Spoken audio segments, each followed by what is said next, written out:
The Presidencies of the United States is a proud member of the Evergreen Podcast Network.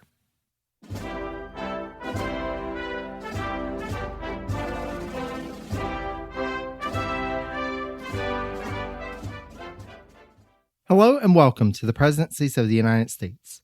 I'm your host, Jerry Landry. As our regular listeners know, whether it's in the narrative series or the Seat at the Table special series, we're typically focused more on the people and events of U.S. presidential history of the early republic. However, occasionally an opportunity comes up to propel us forward a bit to subjects further along in the timeline.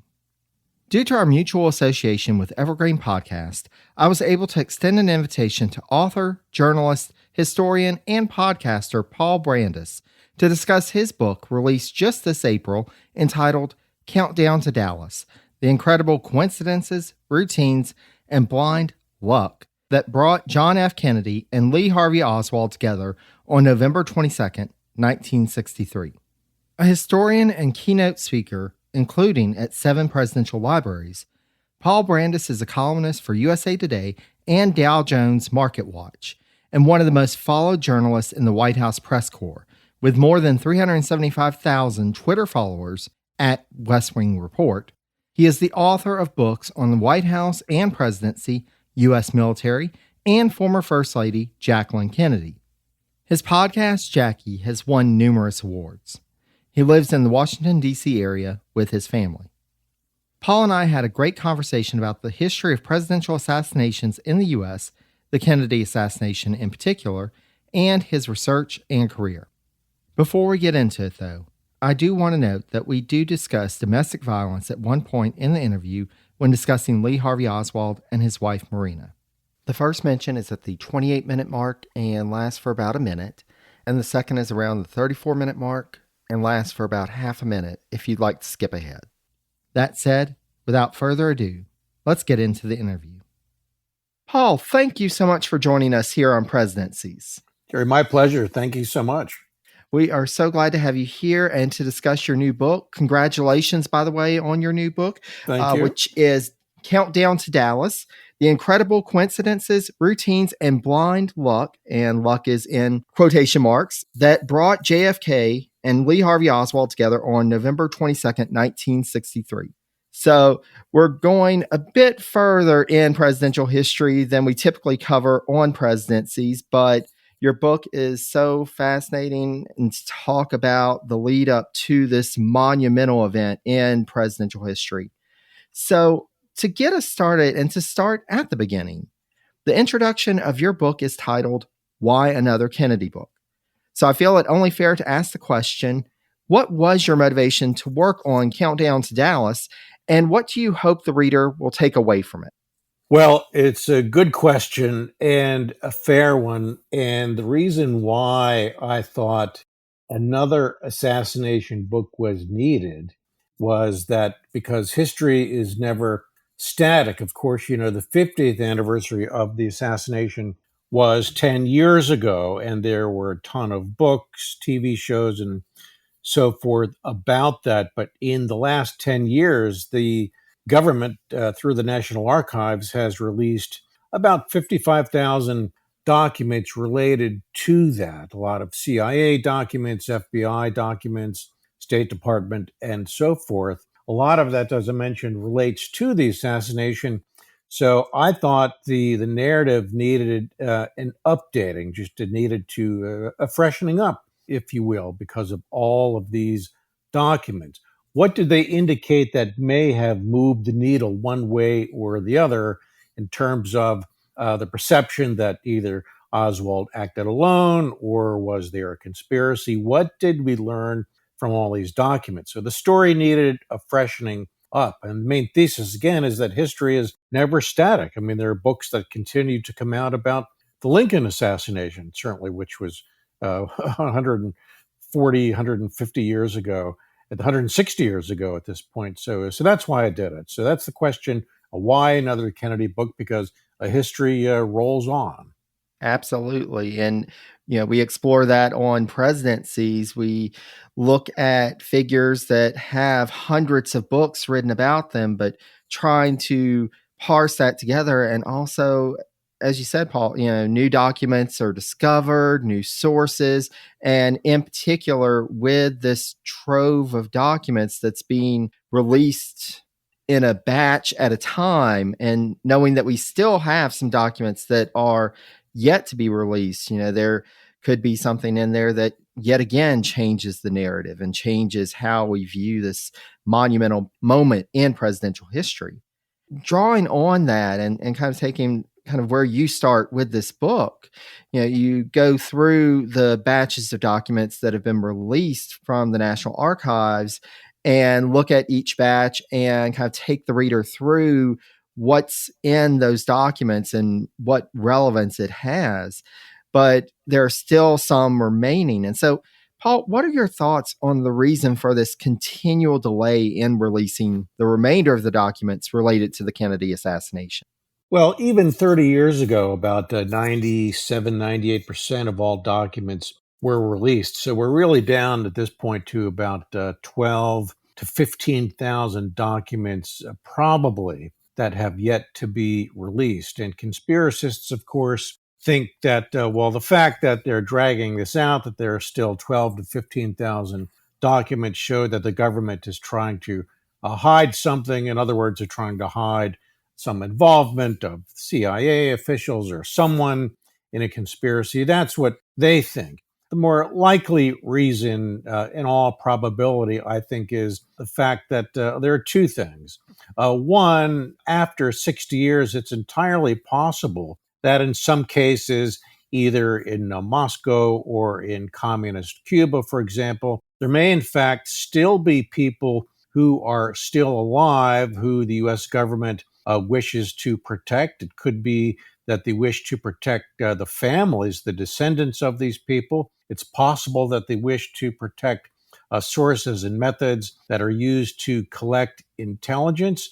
That's the first reason. The second reason, perhaps, is a more bureaucratic one, and that is that the CIA and the FBI, other government agencies, probably had bureaucratic screw ups that they want to cover up. I mean, we all know that, for example, even today, the government screws up. They might put the wrong person on an FAA or TSA no fly list, for example. They might screw up someone's tax returns. They might screw up, any number of things. Bureaucracies are people. Sometimes bureaucratic mistakes like the ones I just mentioned can happen. It very well could be that these government agencies are simply trying to cover up embarrassing screw ups that they had too. I mean, we don't know for sure, but those are, I think, two reasonable explanations as to why some of these documents have yet to be released. But again, conspiracists will say they're sure that there's a third reason that these documents have not been released because someone, some organization, something, some shadowy group or group of individuals or whatever in the government was involved in the assassination, and that's what they're trying to cover up. There's no evidence to indicate, no verifiable, conclusive evidence, at least, to indicate that that's the reason. So that's probably why these things, after all this time, have yet to be released. But again, 12 to 15,000 documents sounds like a lot, but that's set against the backdrop of maybe 98, 99% of everything that actually has been released. Absolutely. Well, and Paul, in your book, Countdown to Dallas, I think you do a great job of weaving in and helping us to understand that the aftermath of the assassination, there were foreign relations matters to consider, and that was part of the investigation. It dealt with international travel that Oswald did and trying to piece this together. So there are those foreign relations and foreign concerns. But then also in your book, you talk about that there were times where, Oswald or others would show up on a list and then disappear. And so trying to make sure that there wasn't a screw up, or if there was a screw up, maybe trying to hide that or trying to put that away. So it's interesting. You make the point throughout the book that these things were in consideration and are woven into this larger story, this larger historical story.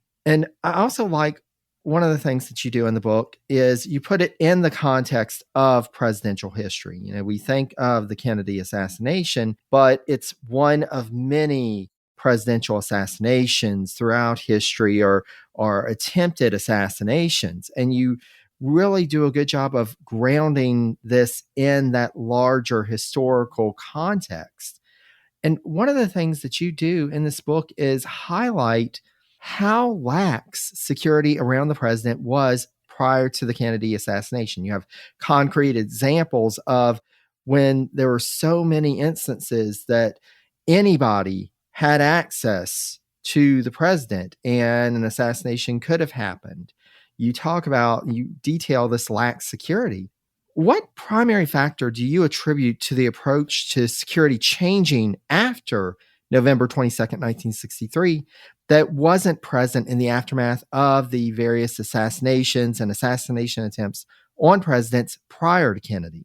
Well, there's a key point that I make in one chapter, Jerry, which I call a different era. And the era before the assassination was, in my view, a more innocent time in America. Of course, we had three presidential assassinations within a period of 36 years: in 1865 when Lincoln was killed, 1881 when Garfield was killed, and then in 1901 when William McKinley was killed, three within 36 years. After that, however, it was 62 years before President Kennedy was killed. So 62 years, it's essentially a lifetime. And that was an era in which I wouldn't say the country was innocent, but assassinations simply did not occur. There were security scares. There was a very serious assassination attempt against Harry Truman in 1951. There were issues with President Eisenhower's safety and so forth. But it was a very different era, and that was reflected in often the level of security that was around presidents. I'll give you an example. For example, the attempted assassination that I mentioned of Franklin Roosevelt in February 1933. Presidents back then were inaugurated on March the 4th. So he's the president-elect. He's in Miami with the mayor of Chicago, Anton Cermak, in an open car. Shots ring out. Roosevelt is not hit, but Mayor Cermak was, again, the mayor of Chicago. He was killed. So very close call with Franklin Roosevelt. And yet just 2 weeks later, Roosevelt, in an open car, drives to his inauguration in Washington with outgoing President Herbert Hoover. They ride in an open car down Pennsylvania Avenue. Of course, everybody knew the route they would take. That's the traditional route from the White House to Capitol Hill that people take. Everybody knew that FDR and Hoover would be going down that street in an open car, and they knew what time they would be leaving. So again, talk about an innocent error. The guy barely survives an assassination attempt.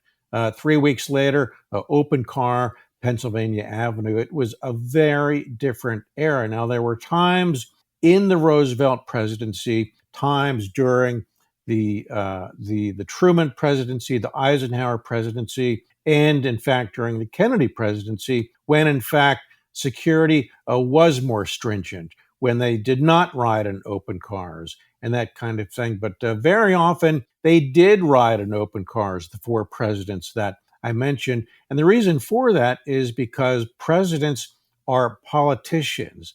They like to be seen by the public. They don't want to be covered up. Presidents all wanted to be seen by the voters. That's what FDR did. Again, Truman, Eisenhower, and Kennedy. But depending on the circumstances, sometimes they had a roof on the car, but the roofs on the cars were not bulletproof. They simply shielded presidents from the elements, from the rain or the wind or that kind of thing. Sometimes there were agents on the car. Sometimes the agents were relegated to the follow-up car a few feet behind the president.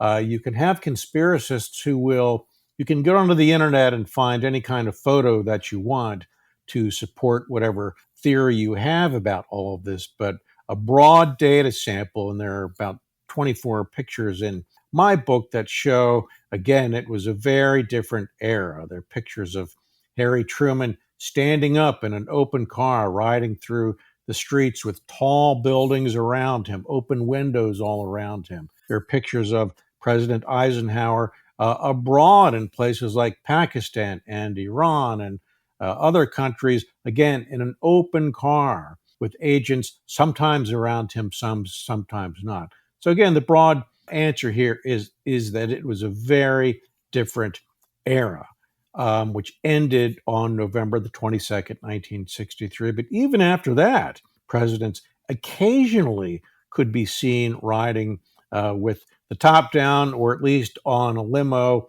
with had kind of a sunroof. They'd be kind of standing up in the sunroof exposed. So, and they did that because again, to this day, politicians want to be seen by the voters. So that's why. Long answer, but that's essentially the answer. Absolutely. Well, and you make that point that, conspiracy theorists will draw on these points. Well, why was this decision made? Why wasn't the president more protected here? Why did this happen? And I think you do a great job in your book of explaining those whys. Why was the car open? And why did presidents go up to people and start to shake hands without anybody being vetted or anything like that? And it's as simple as they're politicians. They want it to be seen. They want it to have that connection with the people. The whole point of the Dallas trip was to get votes, to get support, to be able to run in 64. And so it's one of those points that conspiracy theorists draw on, but whenever you put it into that larger context, it makes sense of why these decisions were made and who made them. And it takes some of that conspiracy away from it. It was just a political matter. And that was the time. Well, again, with all due respect to the conspiracy theorists, I always think that a broader data sample is needed. I think it's important to go back and look at, well, what did other presidents do prior to 1963? And I answered that previously. There's something else about that, and that is some people think it's kind of a fishy, for example, that, the top was down that day in Dallas. And again, it was not bulletproof. It was simply to protect presidents from the elements, from the wind and rain. But the ultimate decision to have the top down that day was made by Kenneth O'Donnell, who happened to be President Kennedy's top aide in the White House. There was a standing order and understanding, if you will, that if the weather was good, then the top would be down on the car if the weather was good. It was not good that morning. It had been raining in Fort Worth. There were concerns that the top might be needed in Dallas if the weather was not cooperating. But at the last minute, the skies did clear. It became bright and sunny, a beautiful day. It was Kennedy weather, as his aides like to call it. So at the last minute, Kenny O'Donnell said, if the weather is good, have the top down on the car. It was a standing order, an understanding that if the weather was always good, keep the top down so the president can be seen. So it's not any kind of sinister thing that was behind the taking down of the top that day. It was simply, again, the weather turned in their favor and they wanted it down so the president could be seen. That's all that it is.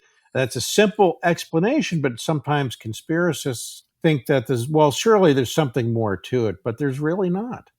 Well, and turning to those conspiracy theories for a moment, because when you're talking about the Kennedy assassination, of course, that is a part of the aftermath. There have been so many conspiracy theories thrown about over the years. And at various points in your work, you note anomalies that conspiracy theorists have fixated on, but which you point out can be easily explained. So, what do you think has caused folks over the years to, as you quoted Vincent Bugliosi as saying, quote, split hairs and then proceeded to split the split hairs, drawn far fetched and wholly unreasonable inferences from known facts, and literally invented bogus facts from the grist of rumor and speculation?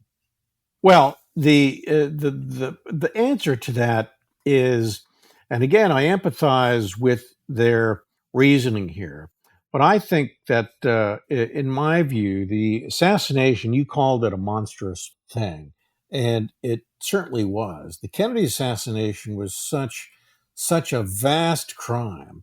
It was literally an earth-shattering crime. It was the crime that literally shook the world. It was just an enormous event. A lot of people, and I'm one of them, it's just stunning that a nothing like Lee Harvey Oswald, and we can go into his character and background and so forth in a minute if you wish, but it's almost incomprehensible that someone like him, one guy, could so easily wipe off the face of the earth the most powerful person in the world. It's so hard to comprehend that someone like that could do something like that.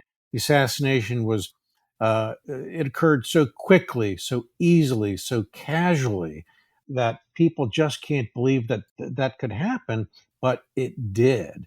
I empathize with people who think, well, again, it was such a monstrous thing, such a vast crime. Clearly, there had to have been someone else behind it in addition to Oswald, but there's no, again, the phrase I used before, there's no verifiable, conclusive evidence that there was. Yes.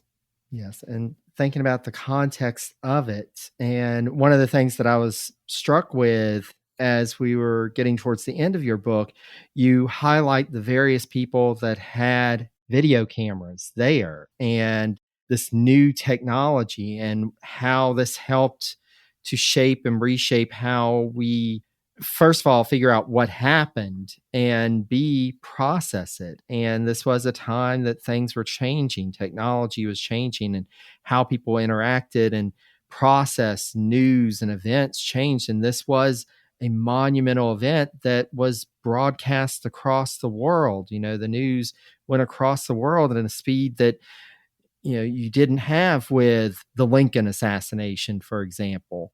And Right. it's definitely in that context, you know, you see, and I think you in your work interject how some of these changes impact not only the event, but also the lead up to the event and some of the individuals involved. And you had mentioned Oswald, and he's one of them that you note how new media changed him and shaped him. And for that, I'd like to actually focus in on because you mentioned in your book the influence that a television drama called I Led Three Lives, which aired from the fall of 1953 to New Year's Day 1956, had on Lee Harvey Oswald.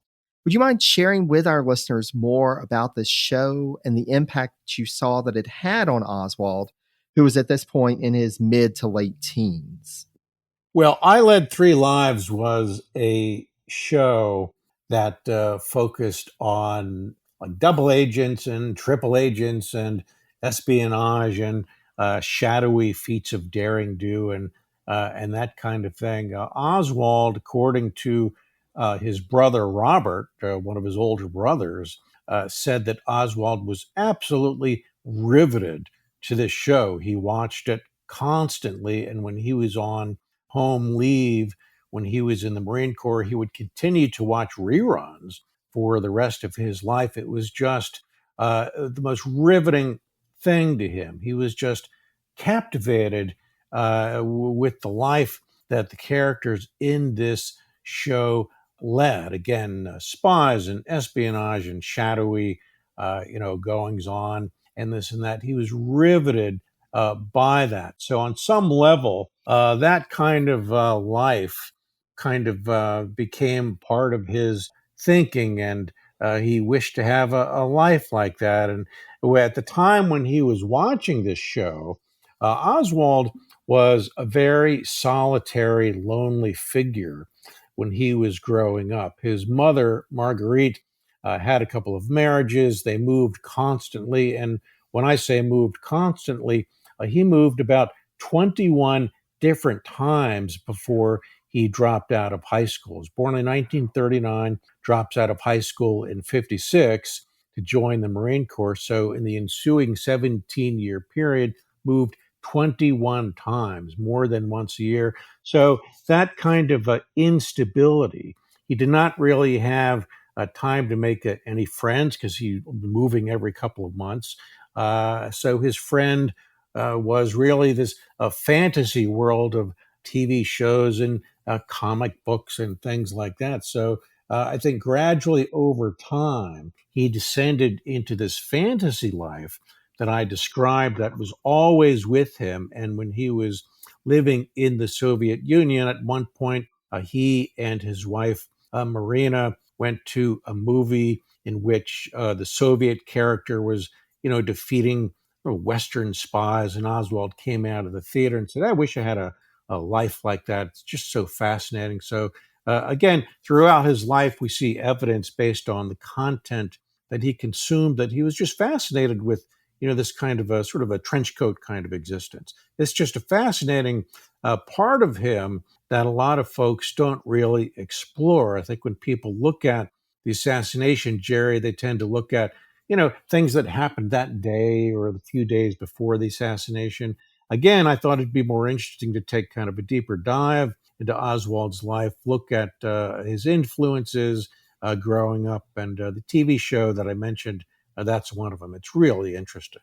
Well, and I have to admit, Paul, I was so interested in I Led Three Lives. I actually found a DVD copy with a few of the episodes.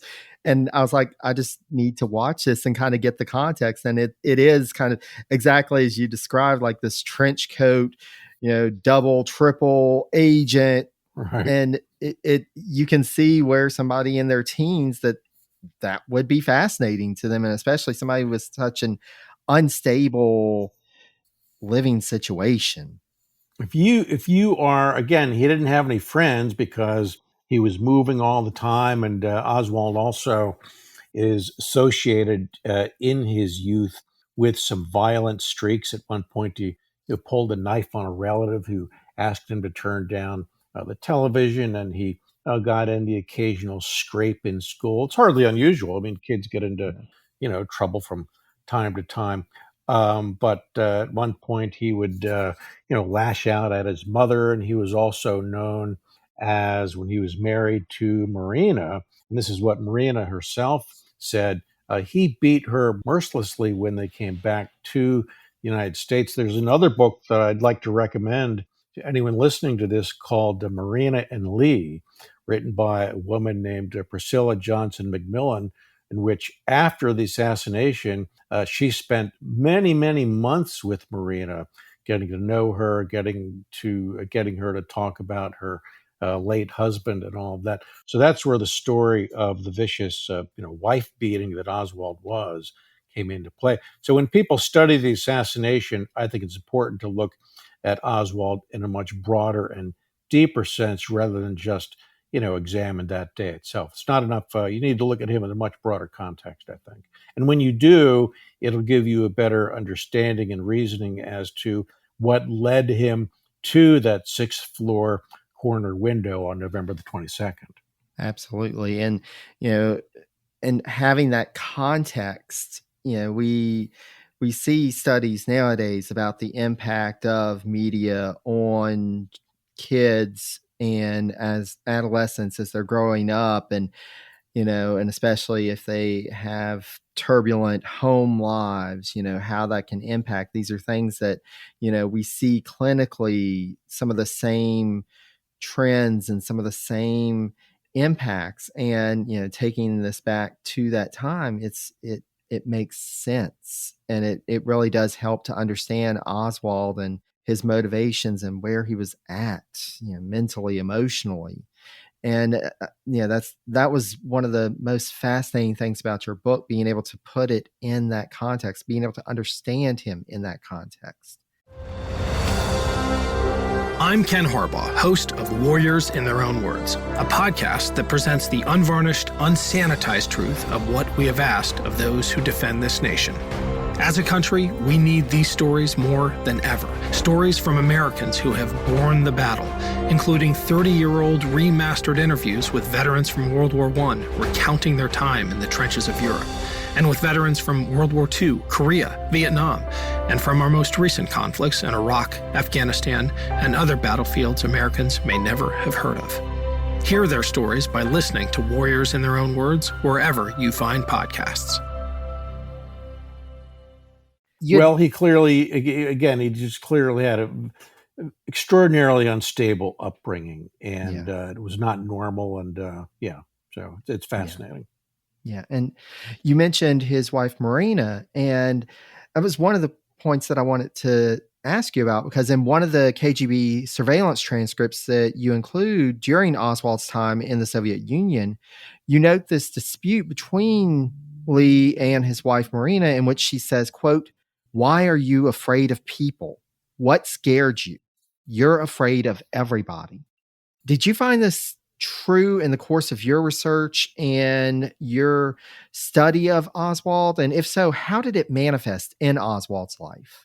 Well, he was certainly an interesting study in terms of his personality. In 1953, he and Marguerite were living in New York City. Again, one of these part of the 21 moves that he had between 39 and 56. And there are some violent episodes when he lived in New York. I'll just tell you one is that at some point he acquired a BB gun and would often sit out on the stoop of his one of the buildings that he lived in and fire at just a BB gun at one of the other buildings. And he got in a little bit of hot water for that.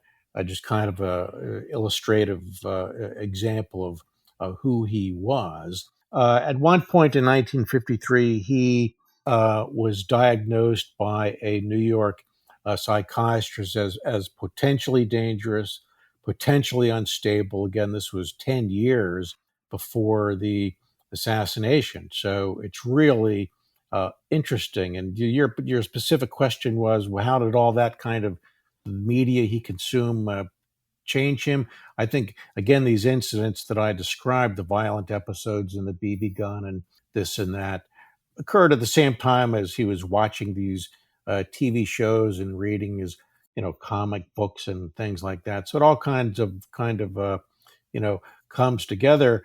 Why he was afraid of things, I think that comment by Marina needs a little bit of further exploration, but she knew shortly after they got married that he was kind of an odd figure. When they came back to America, it was interesting that there was a little bit of a role reversal. When they were in the Soviet Union, when Oswald first got there in the fall of 1959, he was kind of an interesting figure to Soviets who interacted with him because Americans just didn't show up in Russia every day looking to defect. So he was, for an initial period at least, kind of a figure of curiosity. But over time, that wore off, and he didn't really have that much to contribute or add after a certain period. But when they came to America in June of 1962, the roles were reversed. All of a sudden, Marina, who is a very attractive young woman. She was born in 1941, a very young, very pretty. She was of great interest to the Russian community in the Dallas Fort Worth area. Everybody wanted to talk to her, get kind of an update on what life was like in the Soviet Union. She was lively and engaging, just a wonderful woman. Lee, on the other hand, was not regarded as a particularly interesting or intelligent figure. He was the guy who defected. So a lot of the people in the Russian community didn't trust him. He was kind of glum and morose and flitted from job to job. So Marina was the attraction, not Lee. And so for the year and a half that they were back in America, She was quite popular. He was not. And as I mentioned, the wife beating episodes, she would sometimes have bruises and marks on her face, and people would see that. That turned them even further against Lee. He really turned himself into a kind of a persona non grata figure within the Russian community. And at the time of the assassination, almost no one in that community was talking to him. So it was an interesting kind of a role reversal. So whether he was afraid of anybody, I'm not sure that's quite the right phrase that she used, but he clearly had psychological problems. Didn't really fit in anywhere he went, and all of that stuff. So how all of that figures in again and placing him in that window that day is just part of again the broader study that people should undertake when they look at the assassination. Absolutely. And for my part, the impression that I've gotten, and of course, would need to do really more research to build a firm foundation for this. But the impression that I got, thinking of this idea of Oswald having kind of this fantasy world, fantasy life going on in his head. And Yeah. then, you see it in numerous times when he joined the Marines. It didn't work out. It wasn't exactly what he pictured. He defected to, or tried to defect to, the Soviet Union, and that didn't work out kind of how he planned. He came back. That wasn't working out as he planned. It almost seemed like it was not necessarily a fear of people, but of reality and lashing out, these constant instances of violence that you note in your book. It's this lashing out at being faced with a reality where he's not the person that he wants to be. Things aren't as he'd like them to be. Well, as you mentioned yourself just a minute ago, nothing worked out for him. He became disillusioned over time. He had these delusions of grandeur that obviously were just that delusional. At one point, he told Marina that I'm going to be the prime minister of America in 20 years, not realizing, of course, that we don't have a prime minister in this country, but he actually thought he was destined for greatness. And at one point in late 50s, in fact, when he was in the Marine Corps, he told one of his fellow leathernecks that one day he would do something that would make him famous for 10,000 years. And in retrospect, that's kind of interesting comment at the time.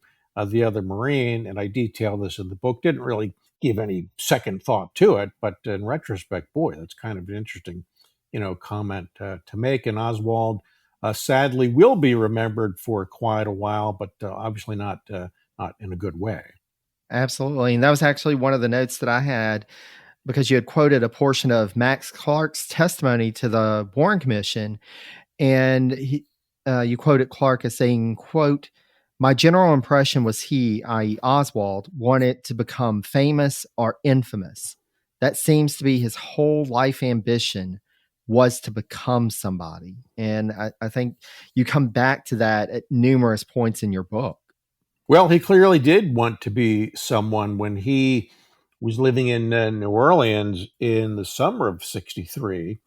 He, because of his work with the Fair Play for Cuba Committee, which was really just a one-man organization, he tried to portray it as some kind of, big organization. He was, as far as we can tell, was the only member. That got him on a local radio show when he talked about it, and he thought that made him kind of a media figure. He was on a radio show, and but then he was invited back to that radio show about a week later, and in the ensuing 7 days between the two appearances, the host of that show digged a little deeper into Oswald and found out that he was the guy who defected to Russia and this and that, and he really kind of embarrassed Oswald just by asking him these questions about his background that Oswald had tried to hide.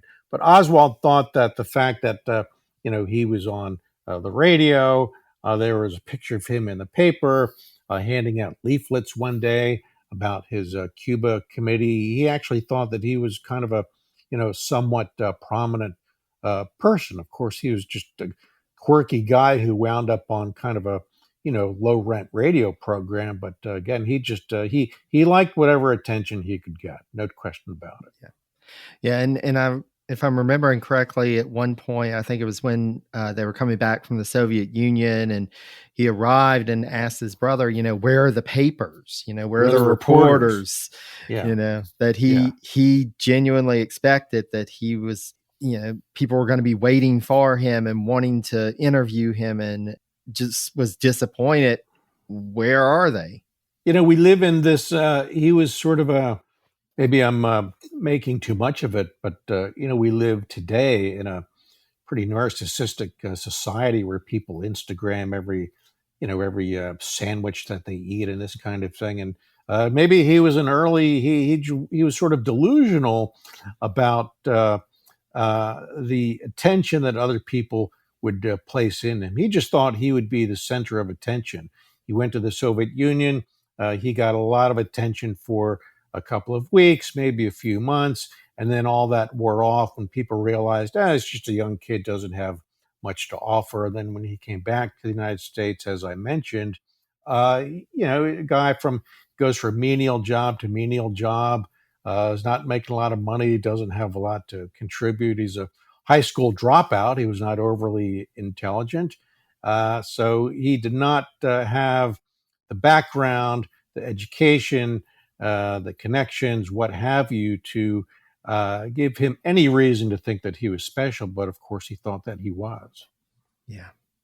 Yeah. Well, and it's fascinating to learn more about him through your book and through your work. And, it really helped to flesh him out as a full human being, to help to try and understand some of his motivation of what led him to that point. And there are so many individuals that you cover in your work that, we could go in many different directions, but I wanted to take an opportunity to kind of take us in a way that would tie this back to your previous book and podcast on Jackie Kennedy, and she later became Jackie Kennedy Onassis. So I was wondering, Paul, if you could share with us what you feel was the longest lasting impact that this tragedy had on the First Lady. You mentioned in your work on Jackie that she lived with this trauma for the remainder of her life. She did. But what do you feel is the greatest way that it shaped who she was after November 22nd, 1963? Well, the main thing was that a phrase we have today, post-traumatic stress syndrome, PTSD, I think it's called post-traumatic stress disease, was not something that was really diagnosed in 1963, but that is what she had. What happened that day scarred her quite understandably, I think, for the rest of her life. She became extraordinarily security conscious.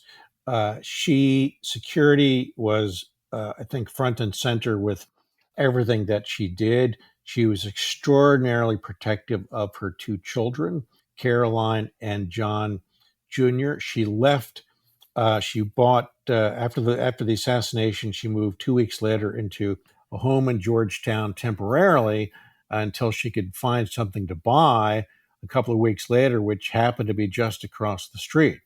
But there was little security there. She had lost most of her Secret Service coverage. Clint Hill stayed with her into 1964, but when she moved to New York, she had another agent. But the building that she chose to live in, 1040 Fifth Avenue, which, if anybody knowing Manhattan, the corner of Fifth Avenue and 85th Street, was a high security building, a co-op with not just a Secret Service agent with her, but there were doormen in that building who were just extraordinarily protective of her security and her privacy.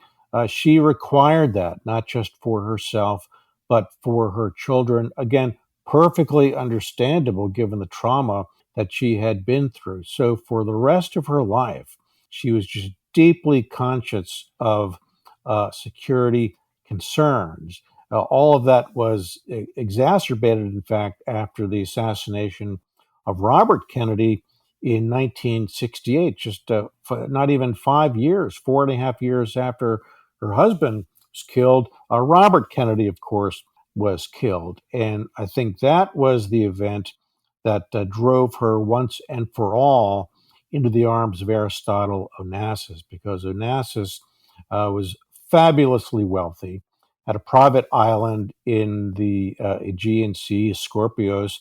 He literally had a private army, security guards, well beyond anything the Secret Service could ever provide. He also had just gobs of money. She did not have a lot of money. People think that Jackie was loaded. No, she married into money, did not have a lot on her own.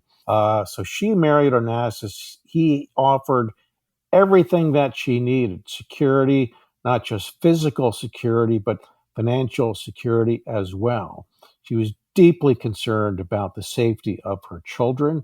At one point, she had said, if they're killing Kennedys, my children could be targets. I want to get out of America. Who could blame her after everything that she had been through? So for the rest of her life, she lived 30 years. She died in 1994, about 3 decades beyond the assassination. She was that was an extraordinarily important issue to her. She always had a fear for the rest of her life of loud, sudden, sharp noises. I write about one anecdote where she's at the opera in the 1960s, early 1968, and the opera was a Don Quixote.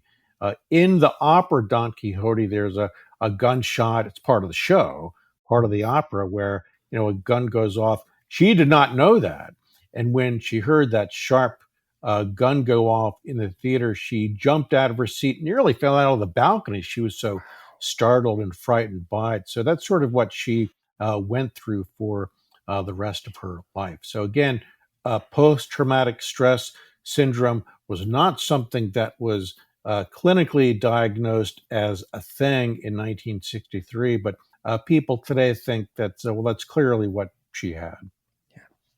Yeah.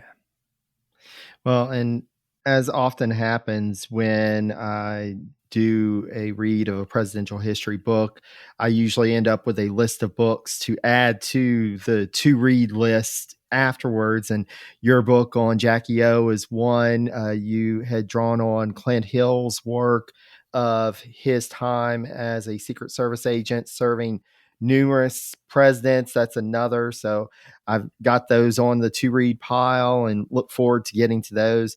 For listeners, I'll share information about Paul's other book as well as his podcast, From First Lady to Jackie O, which is another podcast from the Evergreen Podcast Network, just like Presidencies. I'll share that around the release of this episode so that you can learn more as well, because it is just a fascinating and tragic, you really get to the trauma that Jackie lived with for the rest of her life, and being somebody who was a public persona and having to process all of that grief and trauma while in the spotlight. You really bring that home for listeners and readers.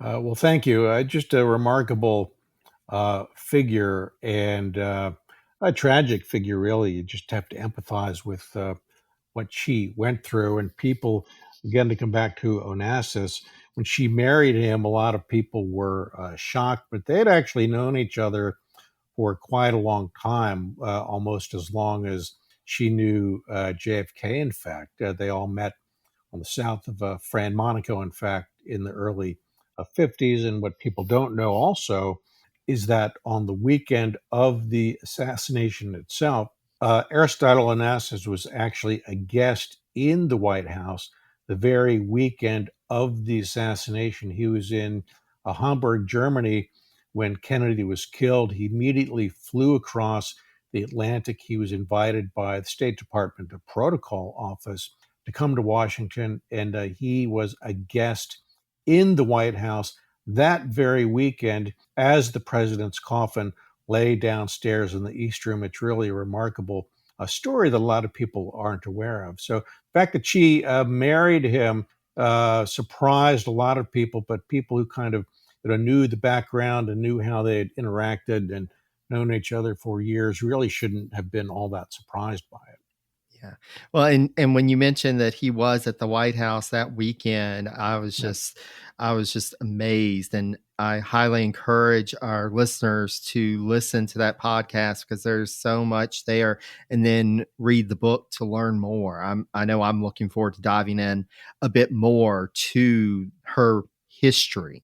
And speaking of the White House, Paul, since you are to date the first White House correspondent that we've had on presidencies, I can't resist the opportunity to just ask if you'd be willing to share just a little about what that experience is like. And if there's a particular moment in your career as a White House correspondent that really stands out to you. Well, it's interesting to go into the White House and, when the pandemic occurred, briefings stopped occurring and all of that. But in general, when you go into the White House today, and it's been like this all the time, it's still a great thrill to walk through those gates and into that building. As you know, every president since John Adams has lived there, every single one, along with their families. Just the history, the stories, the personalities that are still present in that building. I feel all of that, and when I walk around, there or you can't really go to that many places. You're kind of hemmed into the briefing room area and all of that. But nevertheless, if you go to an event in the East Room or the Oval Office or something like that, it's really just chill goes down your spine to just look at that desk or the be in the East Room or something. Is that this is where the presidents uh, worked and lived and partied, and where their families had all kinds of events. It's just remarkable to be there and realize that you are walking through these halls of history that I just have never gotten over. It's just a real privilege just to go in there. And I encourage Absolutely. everyone, if you've never taken the White House tour, by the way, please do so. It's your building, it's the people's house. And to take the White House tour just because of security concerns, of course, the way to do it is to go through your member of Congress, call them, email them, and they can help arrange tickets. But please do take the tour. It's fascinating. And I think hopefully you'll get that same feeling that I have every time that I go in, that this is just a very special place. Absolutely. There is something about that just physical presence in buildings like the White House that, pictures, anything, descriptions just can't do it justice. You just got to be there. I think that's right. Well, and Paul, as we wrap up our conversation, I want to give you a chance to share with the audience where your research interests are leading you next. Well, I don't know. I'm helping my daughter with a book right now. In fact, that comes out in September. She's 11 and has written a Wow. book. We've interviewed 50 of the most successful women in America in a variety of fields. It's called Girl to Boss, where we talk to them. How did you make it? What advice do you have for young girls and that kind of thing? So that's kind of taking up my time now, but there are other things that I'm thinking about. I'm not quite sure yet. I worked in Russia for a long time, and maybe something to do with Russia. I don't know, but boy, there's a lot to write about, a lot of interesting topics. I'm open for any ideas. So if you have any you'd like to me, I'm all ears.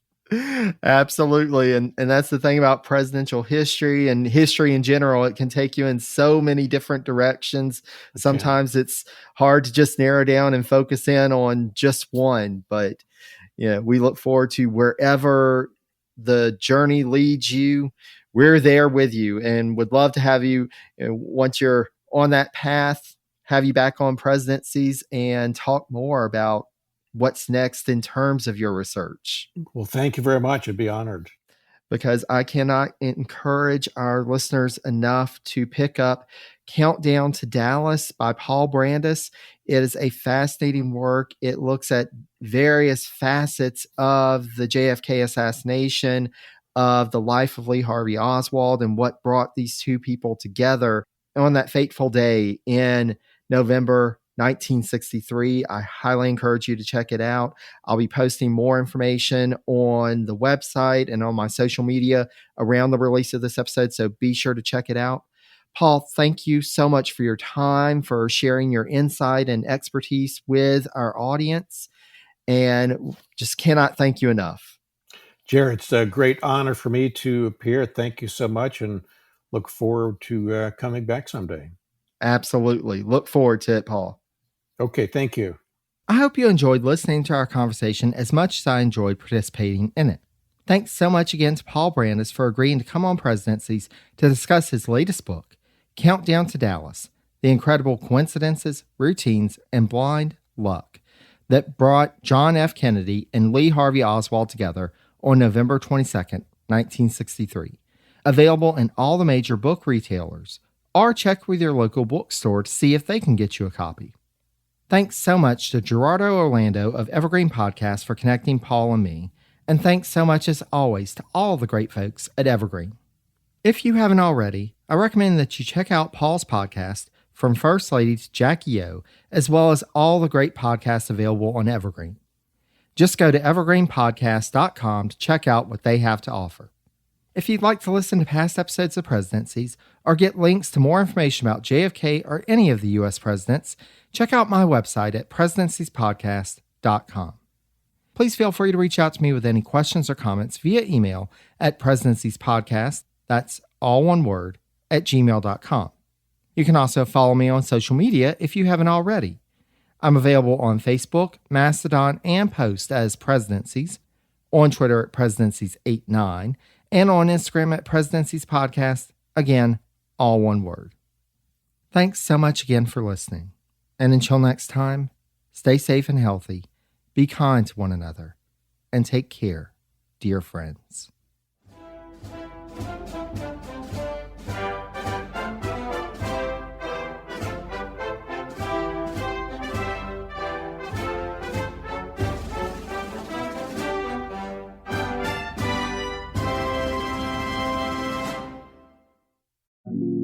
Hi, my name is Joe Grogan.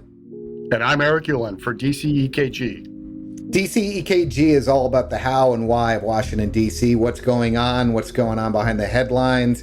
We spend a lot of time talking about healthcare and economic policy, but frequently delve into trade policy and sometimes national security or whatever's happening on Capitol Hill. Between Joe and I, we have nearly 5 decades of Washington experience. We put that to work with our guests to explain to you what's going on in Washington. I always found myself calling Eric when I didn't understand what was happening, and always found him to be really good at explaining to me some of the things that I wasn't seeing, and I hope our guests will get the same type of insights. I always found myself talking to Joe when I couldn't believe what I was seeing happening to understand exactly how the heck we got to where we were. Tune into DCEKG anywhere podcasts or YouTubes are available. You won't regret it.